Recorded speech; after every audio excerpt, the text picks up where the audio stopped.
कहानी का शीर्षक सन्नाटे का साया। रोहित और कविता शादी के बाद अपने नए जीवन की शुरुआत करने के लिए शहर से दूर एक पुराने लेकिन खूबसूरत बंगले में रहने आए। ये बंगला घने जंगल के बीचों बीच था और सालों से खाली पड़ा था। दोनों ने इसे अपनी मेहनत से खरीदा था और इसे अपना आशियाना बनाने का सपना देखा था। साथ में उनका नौकर रामलाल भी आया, जो घर के कामों में उनकी मदद करता था। रहस्यमय शुरुआत।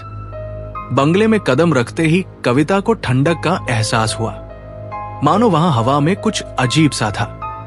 दीवारों पर पुराने निशान और जाले बंगले की वीरानी की कहानी कह रहे थे। रोहित इसे सामान्य बात समझकर अनदेखा कर रहा था, लेकिन कविता को वहां एक अनजाना डर महसूस हो रहा था। पहली रात कविता को अचानक किसी के चलने की आवाजें सुनाई दी।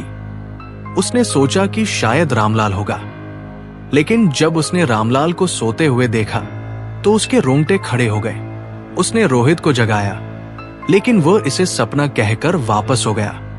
बंगले की अनकही कहानी। अगले दिन रामलाल ने रोहित और कविता को बताया कि रात उसे भी किसी महिला के रोने की आवाज सुनाई दी थी। रामलाल ने कहा कि गांव के लोग इस बंगले को श्रापित मानते हैं। वे कहते हैं कि यह बंगला पहले एक महिला सुरभि का था, जिसे किसी ने बेरमी से मार डाला था। उसकी आत्मा अब भी यहां भटकती है। रोहित ने इन बातों को अंधविश्वास कहकर हंस दिया, लेकिन कविता का मन अशांत हो गया। सुरभि की आत्मा।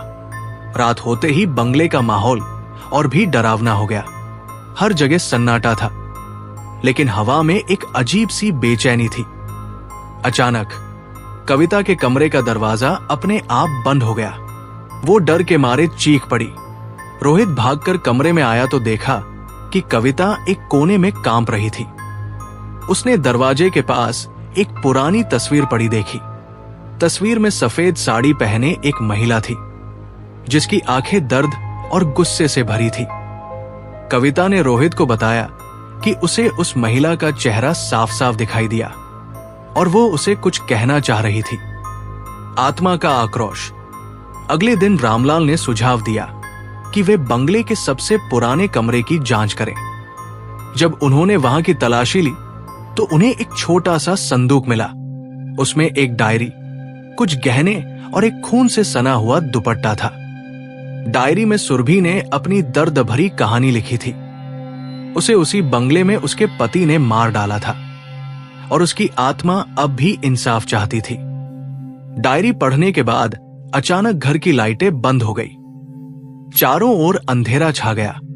तभी सुरभि की आत्मा प्रकट हुई। उसकी आंखें जलती हुई कोयले की तरह चमक रही थी। वो चीखते हुए बोली, तुम लोग मेरे घर से चले जाओ, नहीं तो अंजाम बुरा होगा। भयावह रात। रोहित ने हिम्मत दिखाते हुए कहा कि वे सुबह बंगला छोड़ देंगे, लेकिन सुरभि की आत्मा शांत नहीं हुई। उसने कविता को अपने वश में कर लिया। कविता के शरीर में अजीब सी ताकत आ गई और उसने रोहित और रामलाल पर हमला कर दिया। रोहित ने गांव के एक पंडित को बुलाने का फैसला किया। पंडित ने घर आकर मंत्रोच्चार शुरू किया। सुरभि की आत्मा और अधिक उग्र हो गई। पूरे बंगले में चीजें इधर उधर गिरने लगी। आत्मा ने जोर से चीखते हुए कहा, मुझे न्याय चाहिए, मेरे गुनाहगार को सजा दिलाओ। आत्मा को मुक्ति। पंडित ने आत्मा से कहा कि वो शांति से भगवान का सहारा ले और उसे इस लोक से जाने की प्रार्थना की। आत्मा ने कहा, अगर मेरे पति को सजा दिलाओगे तभी मैं मुक्त हो पाऊंगी। रोहित ने वादा किया कि वह सुरभि के गुनाहगार को सजा दिलाएगा। यह सुनकर आत्मा ने आखिरी बार चीख मारी और गायब हो गई। अंजाम। अगले ही दिन रोहित और कविता ने पुलिस को डायरी और सबूत सौंपे। सुरभि के पति को गिरफ्तार कर लिया गया। रोहित और कविता ने उस बंगले को हमेशा के लिए छोड़ दिया और फैसला किया कि वे कभी वहां वापस नहीं जाएंगे। शिक्षा। कुछ जगह ऐसी होती है जहां इंसान को कदम रखने से पहले सोचना चाहिए। हर कहानी का अपना सच होता है और कभी कभी वो सच बेहद डरावना हो सकता है।